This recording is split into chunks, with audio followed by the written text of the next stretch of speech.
Like, share और subscribe करना ना भूलें।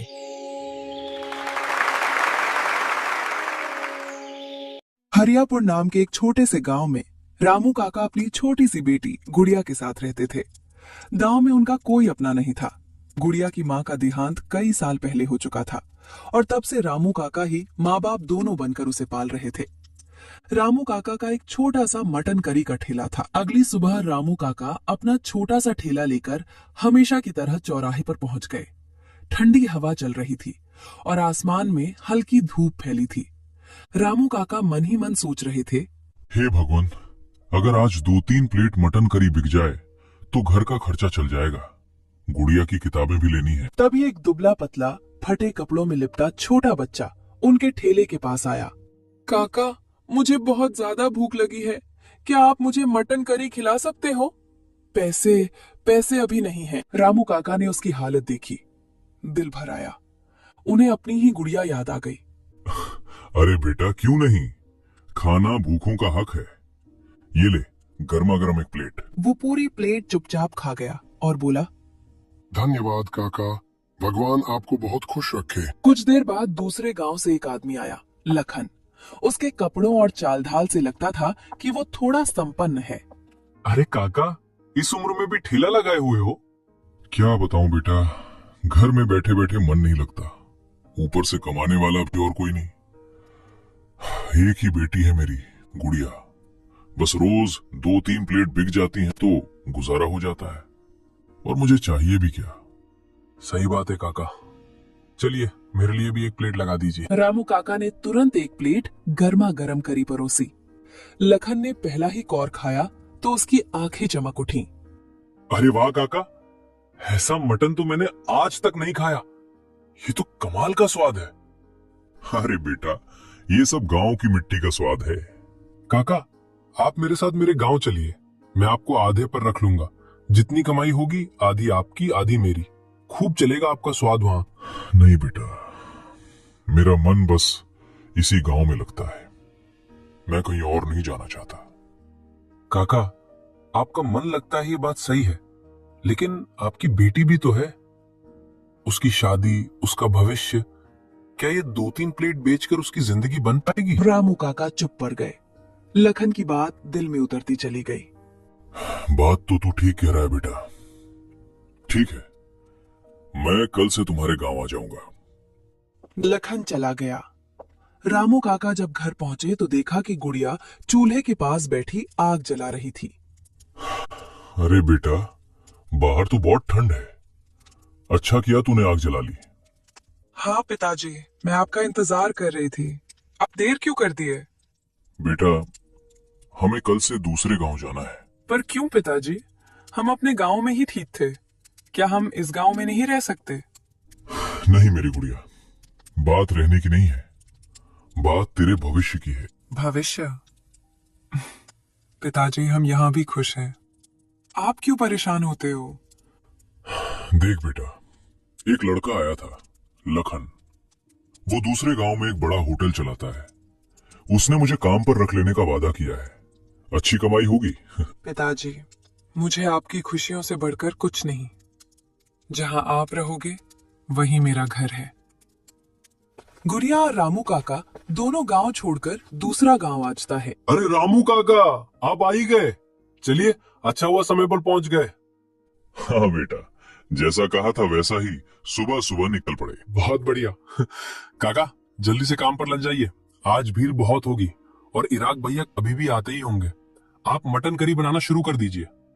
तभी लखन ने गुड़िया की ओर दिखा। और बेटी, तुम जरा मेरे घर चली जाओ, जहां भी पूछोगी लखन भैया का घर सब बता देंगे, बड़े आराम से पहुंच जाओगी। वहां भाभी भी है, वे तुम्हें खाना वाना दे देंगी।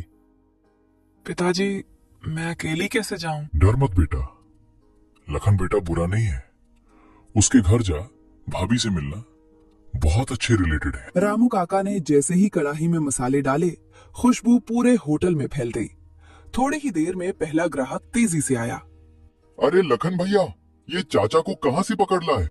खुशबू तो ऐसी आ रही है जैसे कहीं दरबार में पक रहा हो। चलो जल्दी से एक प्लेट मटन लगा दो। रामू काका ने फुर्ती से प्लेट तैयार की। करी गर्मा गर्म चावल पर डाली और ग्राहक को बढ़ा दी। अरे वाह काका, ऐसा मटन तो मैंने जिंदगी में कभी नहीं खाया। मुंह में जाते ही पिघल रहा है, ये तो कमाल है। मैंने कहा था ना, काका का हाथ नहीं, जादू है जादू। काका, अब से मैं रोज यही खाऊंगा। लखन भैया, आधी दुकान इनको ही दे दो। ग्राहक हाथ जोड़कर बोला।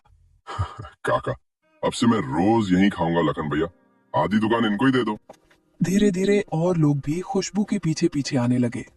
अरे भाई, क्या महक आ रही है, एक प्लेट मेरे लिए भी लगाओ। शाम होते होते कड़ाही लगभग खाली हो चुकी थी। आज का दिन उनके लिए उम्मीद और नई शुरुआत बनकर आया था। दोनों घर चले गए। बेटा लखन, आज की कमाई तो बहुत ही बढ़िया हो गई। ला, मेरे आधे पैसे निकाल दे। वही बात जो तूने कही थी, आधा आधा। ये सुनकर लखन का चेहरा एक पल के लिए उतर गया। मन में सोचने लगा, अरे काका का मटन तो सच में जादू है। अगर आज ही मैंने इन्हें आधे पैसे देने में टालमटोल की तो कहीं ये नाराज होकर वापस अपने गांव ना चले जाएं। काका, मैं तो बस निकाल ही रहा था। आपकी मेहनत है, आपका हक भी है। वो पैसे गिनने लगा, पर उसके हाथ में हल्की कंपकपी थी। भगवान तेरा भला करे बेटा। आज पहली बार ऐसा लग रहा है कि मेरी गुड़िया की जिंदगी समझ जाएगी। काका, कल हमें और भी जल्दी उठना होगा। सुबह सुबह ही मटन बनाना है। आज की तरह अगर भीड़ लगी तो पूरा गांव हमारे होटल की तरफ भागेगा। अगले दिन सुबह सुबह ठंड पहले से भी ज्यादा तेज थी। कड़ाही से उठती भाप और खुशबू पूरे होटल में फैलने लगी। लोग ठंड में कांपते हुए भी गर्मा गर्म मटन करी के लिए लाइन में लगने लगे। अरे भाई जल्दी देना, ठंड में बस काका की मटन करी ही जान बचा सकती है। आज तो और भी ज्यादा खुशबू आ रही है। तभी रोज आने वाला एक खास ग्राहक आया, राहुल। काका, मैं आज फिर आ गया। आपके हाथ की मटन करी के लिए तो मैं रोज यहाँ तक पैदल आता हूँ। ऐसा स्वाद तो पूरी दुनिया में नहीं मिलेगा। अरे बेटा, तू रोज इतना दूर से आता है, मुझे तो शर्म आ जाती है। भगवान तेरा भला करे। काका, आपका खाना मेरे लिए दवा जैसा है। ठंड में आपका गरम मटन, वाह। लखन भैया, आपने बड़ा अच्छा फैसला किया इन्हें लाके। ये सुनकर लखन के चेहरे पर हल्की तकरार की झलक आ गई। अंदर ही अंदर वो बुरी तरह जल उठा। हर कोई बस काका काका करता है। अरे दुकान किसकी है, नाम किसका है, मुनाफा किसका होना चाहिए। अब तो मैंने मटन करी बनाना सीख भी लिया है, फिर इस बूढ़े को रखने की क्या जरूरत। आज रात ही से निकाल दूंगा, पूरी कमाई मेरी होगी। पूरा दिन भीड़ पहले दिन से भी ज्यादा रही। हर प्लेट की तारीफ सिर्फ एक ही नाम से शुरू और खत्म हो रही थी। दुकान बंद करके दोनों अपने अपने घर जाने लगते। काका, मेरे आधे पैसे निकाल दो, आज अच्छी कमाई हुई है। हाँ बेटा, क्यों नहीं। ये ले तेरे आधे पैसे। ऊपर वाले की मेहर है, आज अच्छा दिन रहा। और सुनो काका, कल से आप दुकान पर मत आना। क्या बोला तूने बेटा, मैं दुकान पर ना हूं? अरे कुछ गलती हो गई क्या? नहीं काका, गलती वगलती कुछ नहीं। बस अब मैं आपसे मटन करी बनाना सीख गया हूँ, तो भला मैं आपको आधे पैसे क्यों दूं? अब से दुकान में अकेला ही चलाऊंगा। लेकिन बेटा, तू मुझे मेरे गांव से यही कहकर लाया था कि आधे पैसे तेरे आधे मेरे, हम साथ मिलकर मेहनत करेंगे। हाँ काका, लाया था, लेकिन अब मेरा मन नहीं है। आप अपना गांव वापस चले जाइए, मुझे अब किसी की जरूरत नहीं। बस बहुत हो गया। आप दोनों कल से यहां मत दिखना। दुकान मेरी है, मेहनत मेरी है, और अब कमाई भी मेरी होगी। ठीक है बेटा, तेरे मन में अगर लालच आ गया है तो मैं क्या कर सकता हूं। लेकिन एक बात याद रखना, खाना बनाने का तरीका सिर्फ देखने से नहीं आता, उसका जादू हाथ में होता है, और वो जादू किसी लालची दिल में टिकता नहीं है। काका अपने फटे बैग को कंधे पर टांगते हैं और धीरे धीरे अंधेरा होते रास्ते पर चल पड़ते हैं। अगले दिन सुबह लखन बड़े जोश में दुकान खोलता है। उसके चेहरे पर एक तिरछी मुस्कान होती है। आज देखना, लोग मेरी बनाई मटन करी के भी दीवाने हो जाएंगे।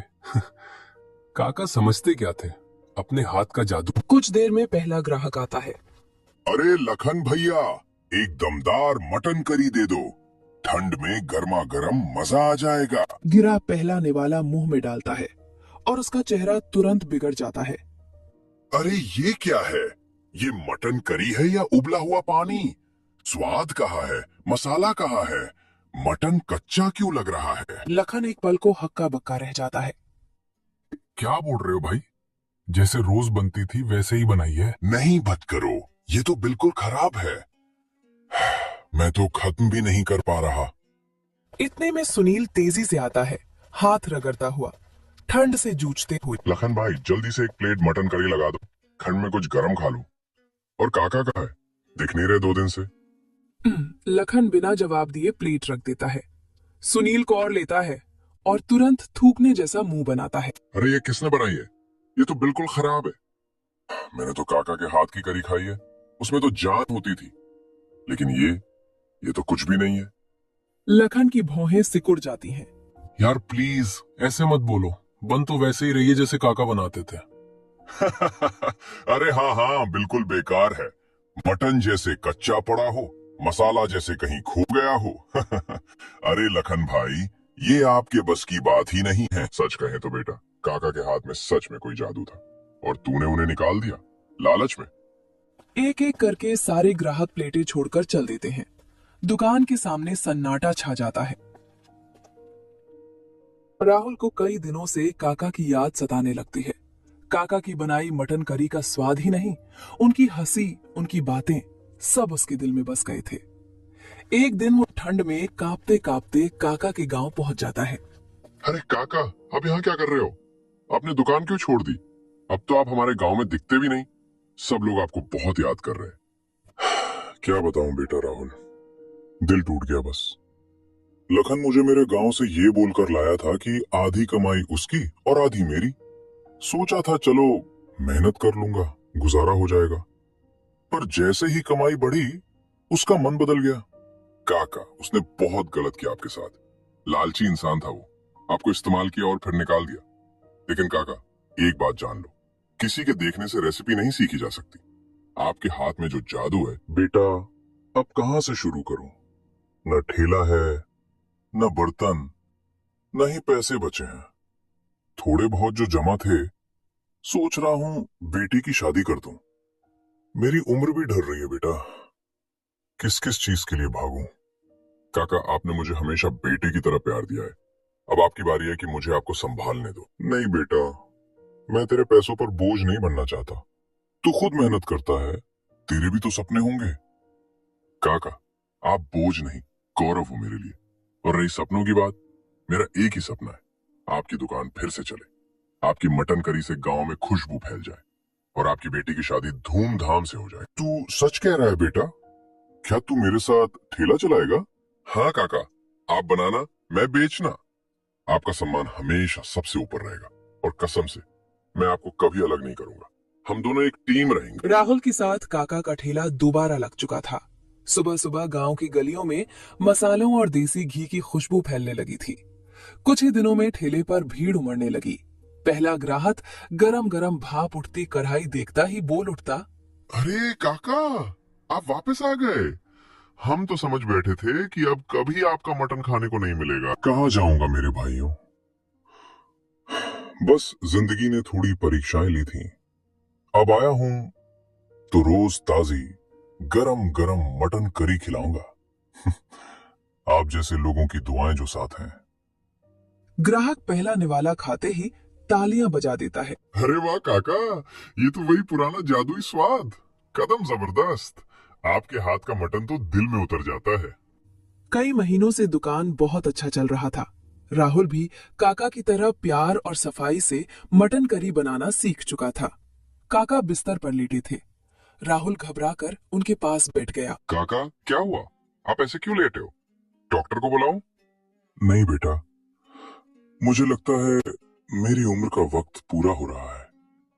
बस कुछ बात मैं तुझसे कहना चाहता हूँ। काका, ऐसी बात मत कहिए, आप ठीक हो जाओगे। बताइए क्या कहना है? आपकी हर बात मेरे लिए हुक्म है। राहुल, तेरे ऊपर एक जिम्मेदारी छोड़कर जा रहा हूँ। मेरी गुड़िया, मेरी बेटी, इस दुनिया में उसका कोई नहीं बचा मेरे बाद। पिताजी, आप हमें छोड़कर मत जाइए, हम अकेले कैसे रहेंगे? बेटी, हर इंसान को एक दिन जाना होता है। मेरी चिंता सिर्फ तेरी जिंदगी की है। राहुल जैसा लड़का मैंने बहुत कम देखा है। सीधा, मेहनती और दिल का साफ। राहुल बेटा, अगर तुझे मंजूर हो तो तू मेरी बेटी का साथ निभाना। मुझे सुकून मिलेगा कि वो अच्छे हाथों में है। काका, ये तो मेरे लिए सम्मान की बात होगी। मैं वादा करता हूँ, मैं गुड़िया का हमेशा ख्याल रखूंगा। उसे कभी अकेला महसूस नहीं होने दूंगा। मैं उसकी जिंदगी भर इज्जत और खुशी दूंगा। कुछ देर बाद काका आंखें बंद करते हैं, शांत भाव से बिना किसी दर्द के अपनों के बीच अंतिम सांस लेते हैं। कुछ समय बाद राहुल और गुड़िया की सादगी भरी शादी होती है। शादी के बाद दोनों मिलकर फिर से काका लाइक, शेयर और सब्सक्राइब करना ना भूलें।